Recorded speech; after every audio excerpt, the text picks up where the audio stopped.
Welcome. It's my pleasure to welcome you all to the continuation of your current affairs program, TMI, coming to you live from our Lagos Network studios on the ITV network. I am Joshua Okata.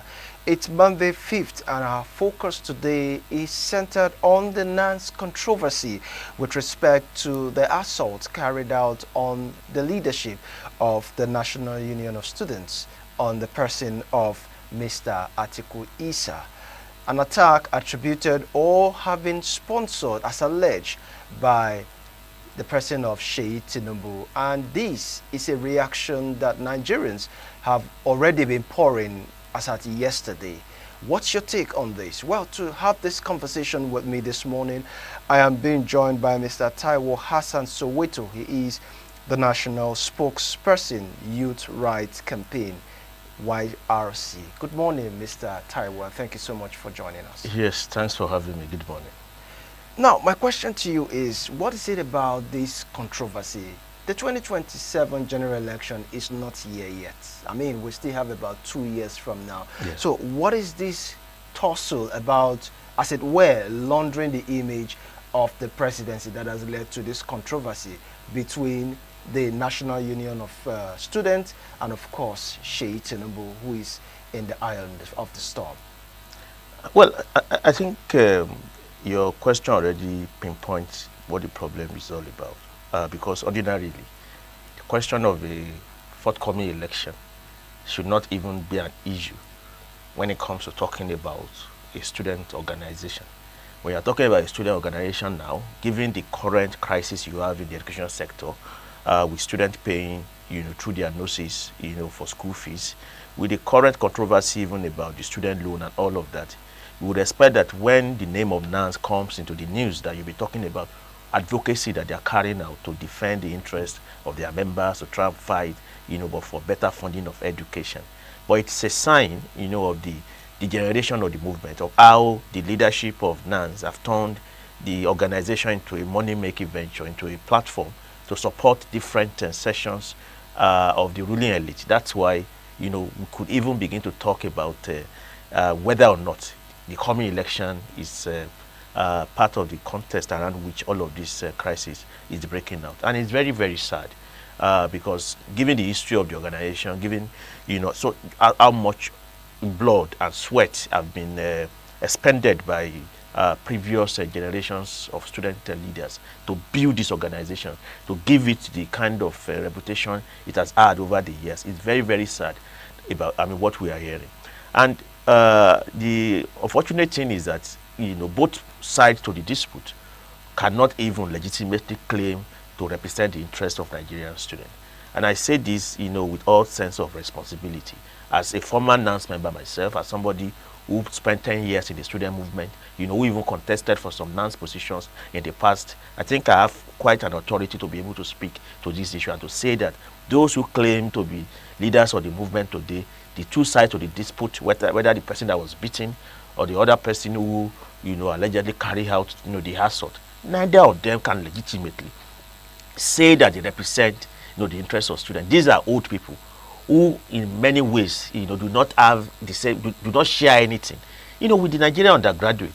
These are people in their 40s or possibly even early 50s who are claiming to be leaders of Nigerian students. So that from that point of view, we have to say very, very clearly, that this development is a very, very sad one, and that, the time has come for Nigerian students, the genuine ones, not these careerists who are claiming, to be NANS leaders, genuine students, for them to rise up, to see what they can do in terms of reforming that organization or possibly rebuilding a new one, that can meet the aspiration of the genuine students on campuses.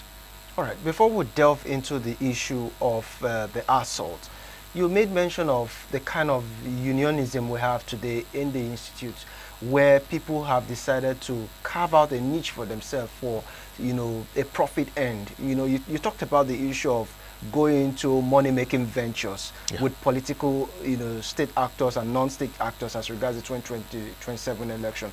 My question to you is, at what point did the union veer away from the actual ideals that they should be focused in?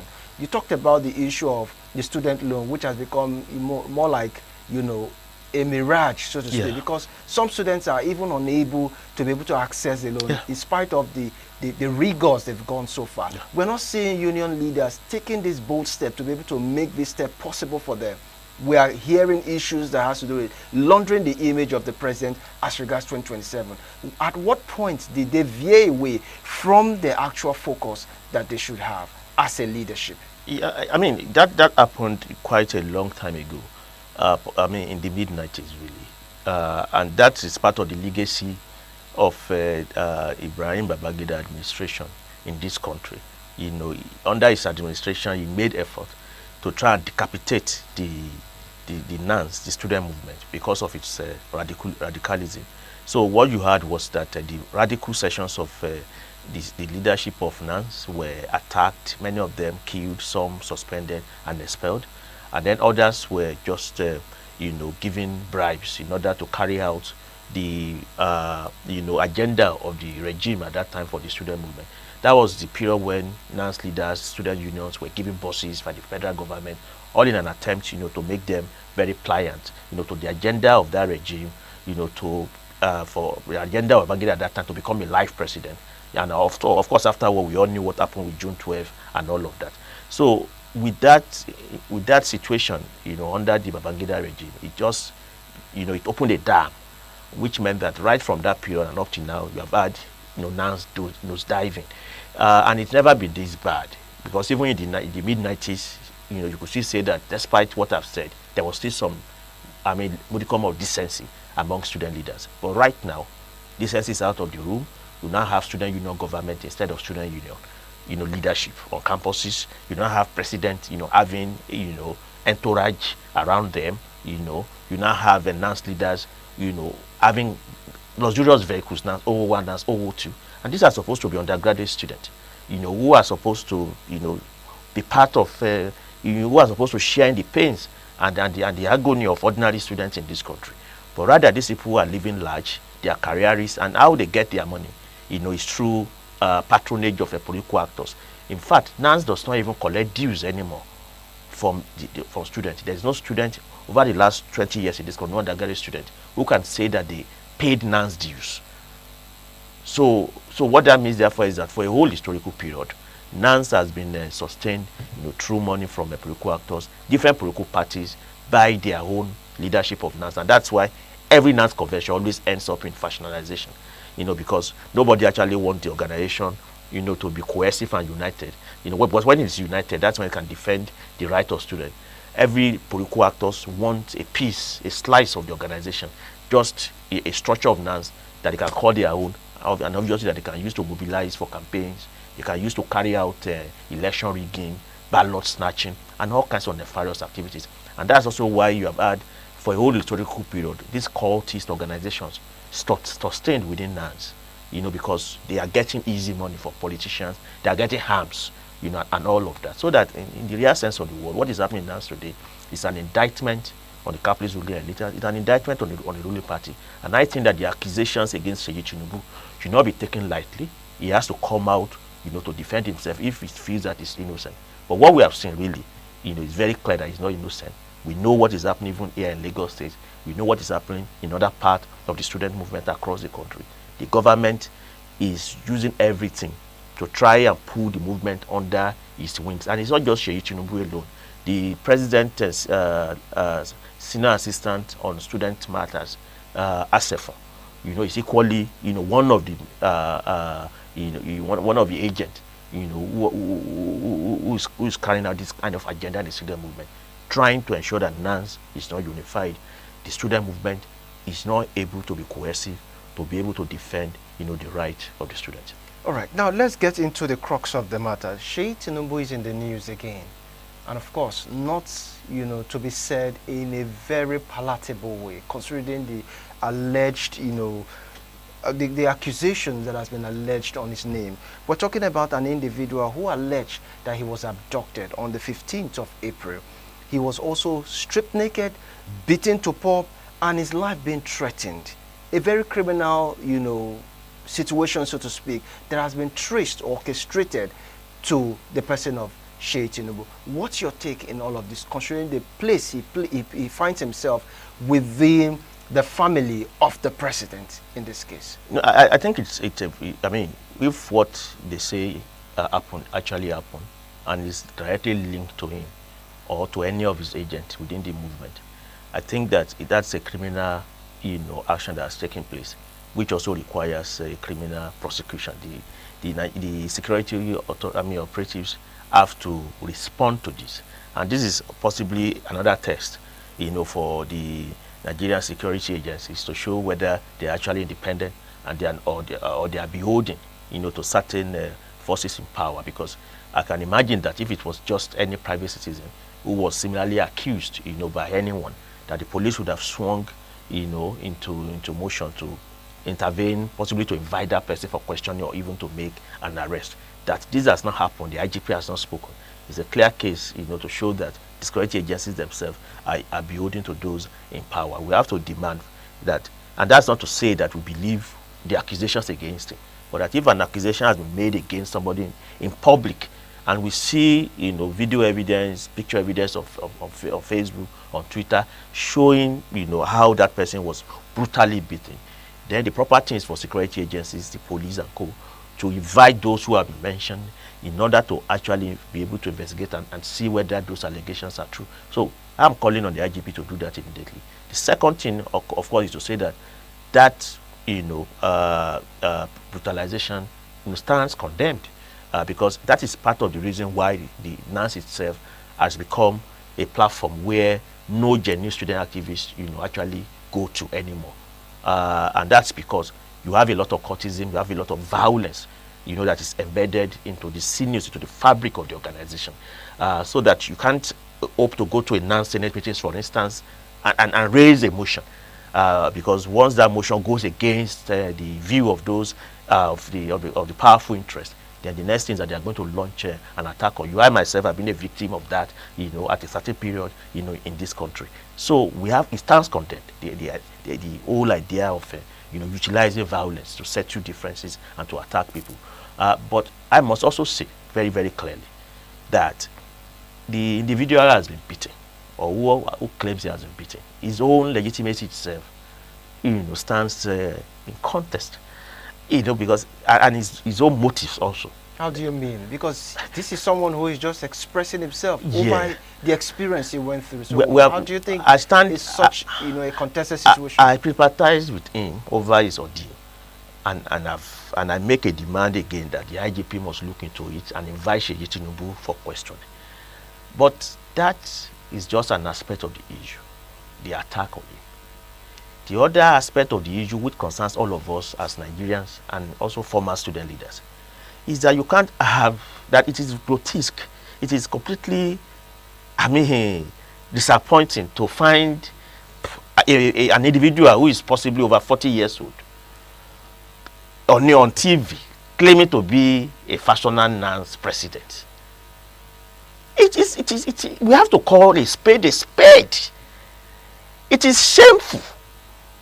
That individual, how many undergraduate students in Nigerian universities are of the same age with that individual that claims to be a NANS president, whether fashioner or real? So now the age is the issue right here. The age and the legitimacy.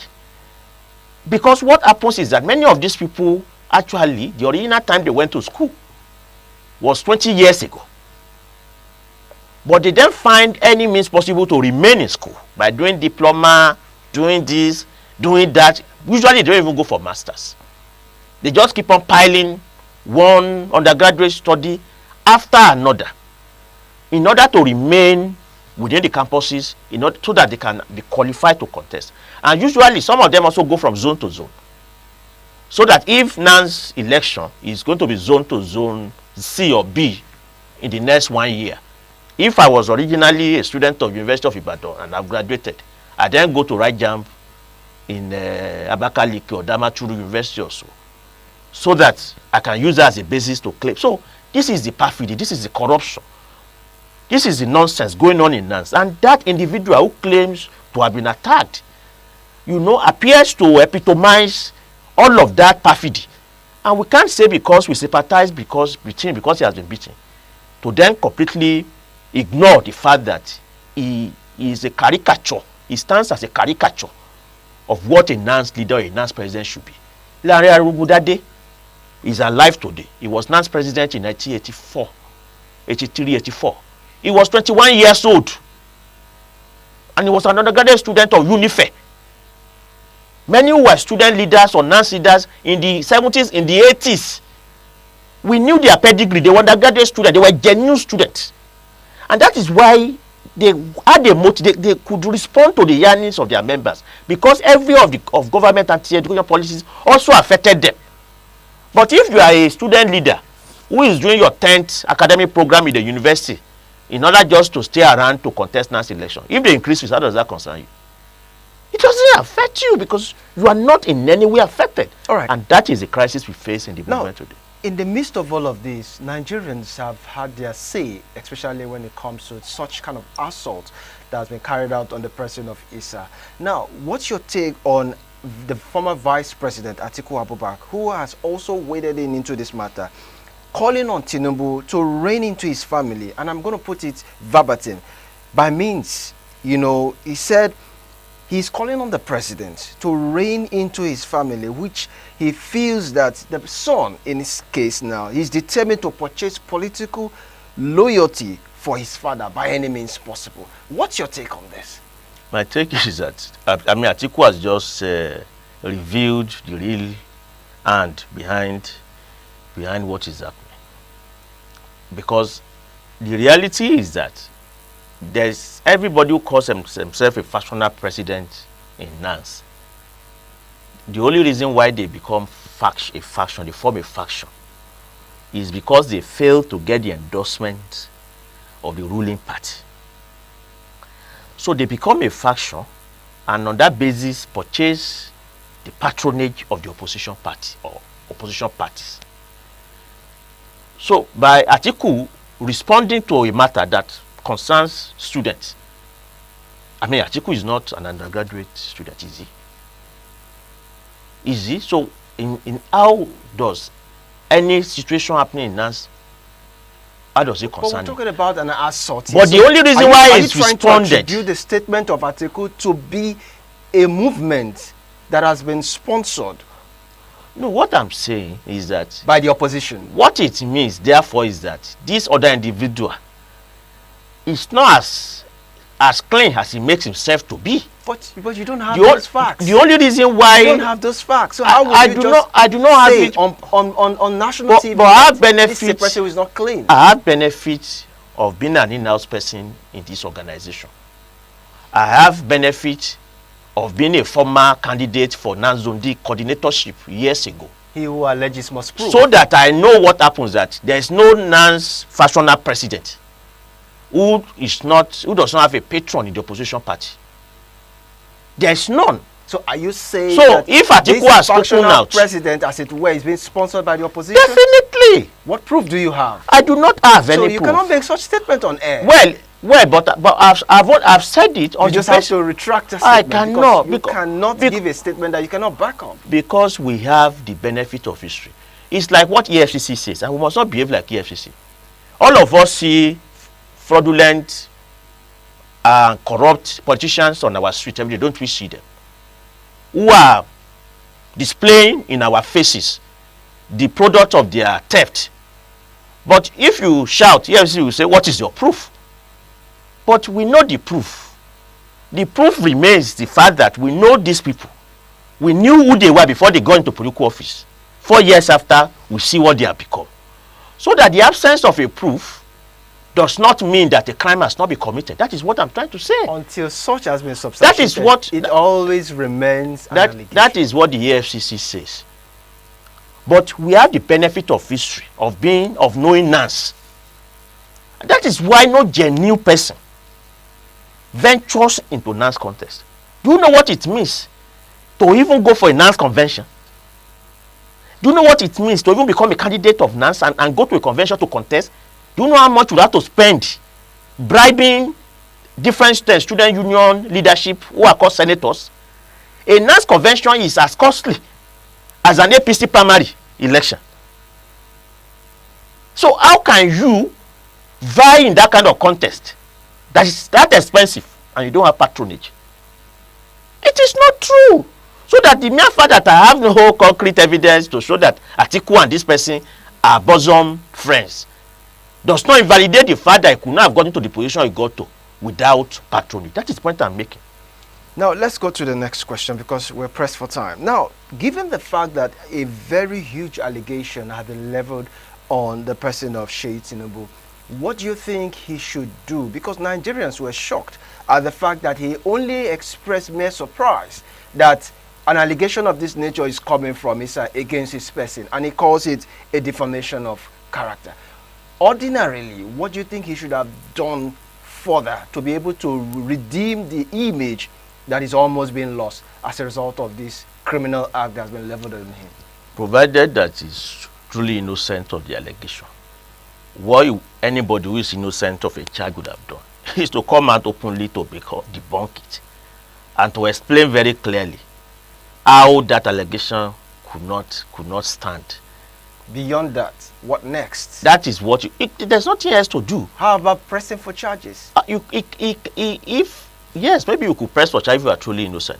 But the other thing is that the only reason why he cannot even come out, because somebody who even press for charge would have come out to debunk. He can, and that why he could not do that is because there is a history behind it. What do you mean by that? There was a NANS convention, I think in 2023 or thereabout, that ended up in a fiasco in Abuja, with security operatives directly involved, with ASEFON, the government, the President Tinubu's student, senior assistants on the student matters, also directly involved. We saw the video on Facebook. We had the news and reports from those who were there. And in that sense, there is already a precedent laid that the president's son and ASEFON operate as agents of President Tinubu to ensure that NANS remains within the orbit of the ruling party. So that when this allegation came, whether true or not, it was not difficult for everybody to link it because of that precedent that has been laid. But that doesn't mean that he's not innocent. But what I'm saying therefore is that even if he's innocent of this particular one, he could not be innocent of the previous one, which we all saw clearly on social media, showing security operatives directly led by individuals linked to the presidency, attacking a NANS convention and ensuring that, somebody candidate that they supported, that was their person, was the one who emerged. And that is a practice that has been on even before Tinubu. It's not a Tinubu issue. It's not a Sheyi Tinubu issue, actually. Every government has always imposed their own NANS president, including when Obasanjo and Atiku were in power. So that Atiku that is crying foul today is simply crying foul because the same measure is being used against him now that he's in the opposition. So that the whole point that needs to be made is that we have come to a point where NANS need to be extricated from the grip of political parties. So how do we get that done so as to, it is the forestall the occurrence? It is the students that can do that by themselves. How do you mean? The students have to rise up. In protest or in protest to reclaim the organization. Right now, those who are not even undergraduate students, professional students, careerists, are the ones who have laid hold of this organization and are speaking for Nigerian students. Students must decide that enough is enough to that and reclaim the organization. But if it becomes too difficult to do that, students also have the democratic right to call congresses on their campuses in order to find a new organization, whatever name to be called. NANS itself only came after NONS. So we have had all kinds of student organization, National Union of Nigerian Students. Now we have National Association of Nigerian Students. There's no reason why we cannot have another one. What is important is that students in that organization that is led by them, not led by grandfathers and ancestors who are claiming to be undergraduate students, and an organization that responds to their yearnings, an organization that defends the interests of Nigerian students to public funded education and to free education at all levels. Thank you so much, Mr. Taiwo Hassan Soweto, for sharing your perspective with us. We really appreciate your time. Thank you, sir. All right. That's our offering for you this morning on the show from our Lagos Network studios.